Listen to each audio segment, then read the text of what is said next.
This is the game where Judit Polgar beat Magnus Carlsen in only 19 moves.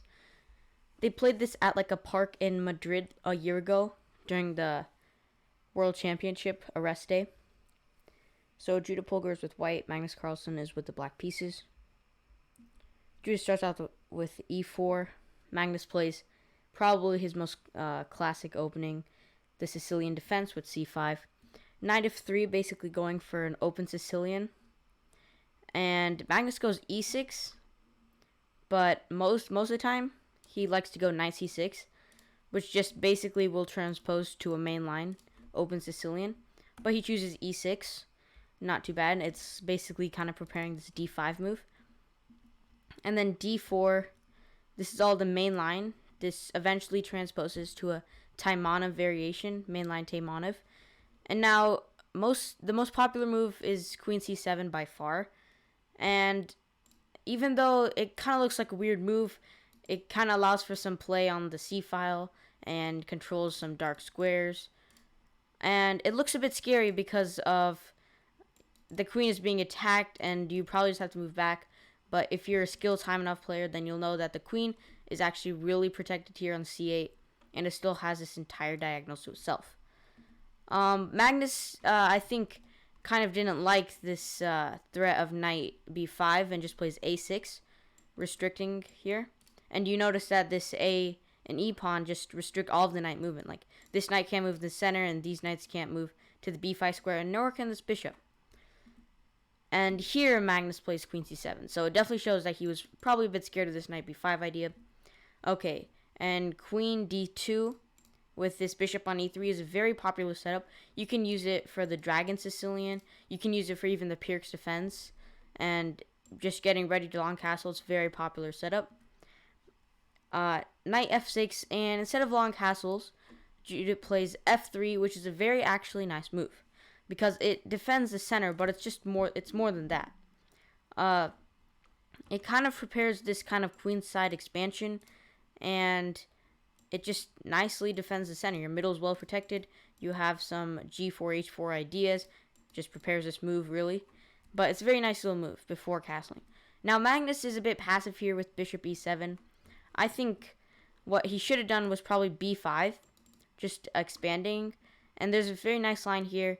Long castles, knight e5, just jumping into the center.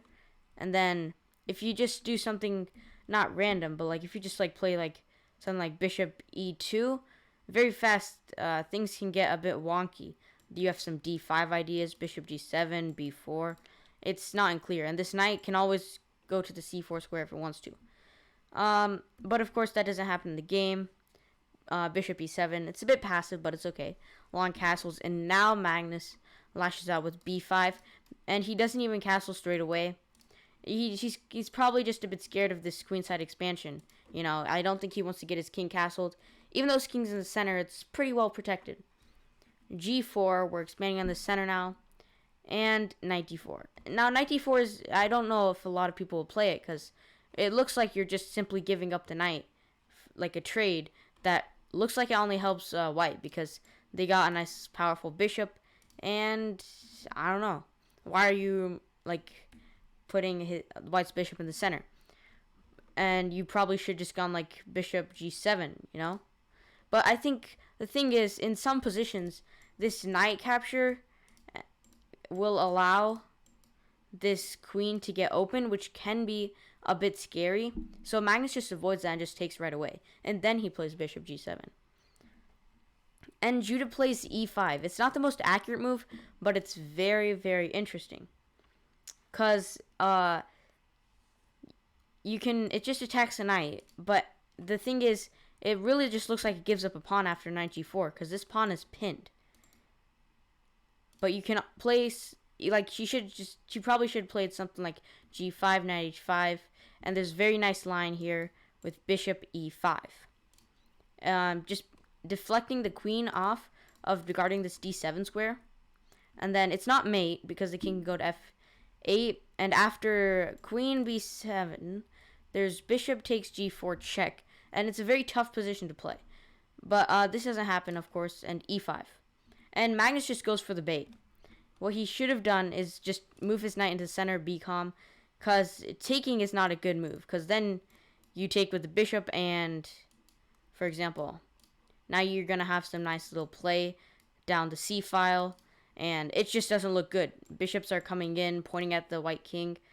This is unprotected, and, I mean, this white king is staring right down, you know. Okay. But the problem with knight g4 is that the rook can go to the g-file, and this can be very scary in most situations. That's really the problem with taking the g-pawn. Rook gets open, and this g7 pawn can become really vulnerable. And that's what Judit plays, rook g1. Magnus goes back, because the problem with taking this pawn is that there's bishop g2. If you take my rook, I take yours. Not too complicated to see that, but if you take this, then you can see this a nasty fork, and it really just shows the power of the queen when it's on g2, and things are being very scary here for black, and black's definitely losing. So Magnus just retreats with knight h6, and Judit plays bishop d3.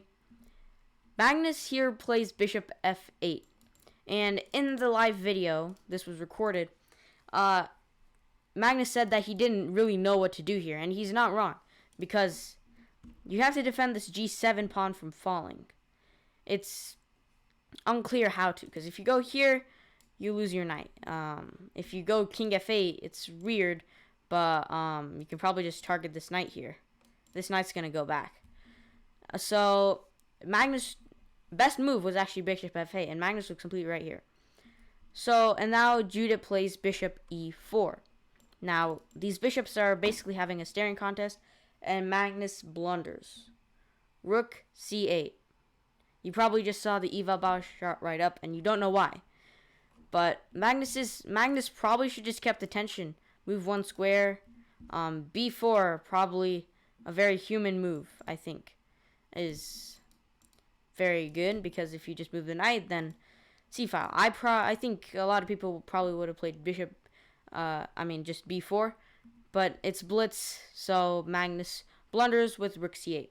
And here Judit plays the brilliant bishop to b6. This deflects the queen off of this d7 square, so queen takes d7 would be mate. Magnus won't blunder this though, so he takes on e4, and he plays a couple moves without a queen, and on move 19 after knight e4, Magnus Carlsen resigns. And this is how Judit Polgar beat Magnus Carlsen in only 19 moves.